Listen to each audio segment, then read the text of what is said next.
Yemen के हुसियों ने Saudi अरब की बहरी नाकाबंदी पर अमल करते हुए सऊदी अरब के जहाज़ों को निशाना बनाना शुरू कर दिया।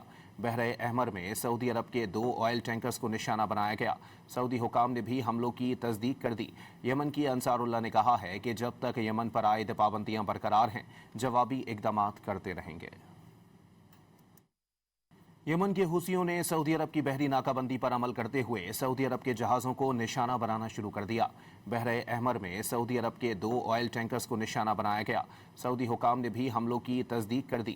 यमन की अंसारुल्लाह ने कहा है कि जब तक यमन पर आयद पाबंदियां बरकरार हैं, जवाबी इकदामात करते रहेंगे।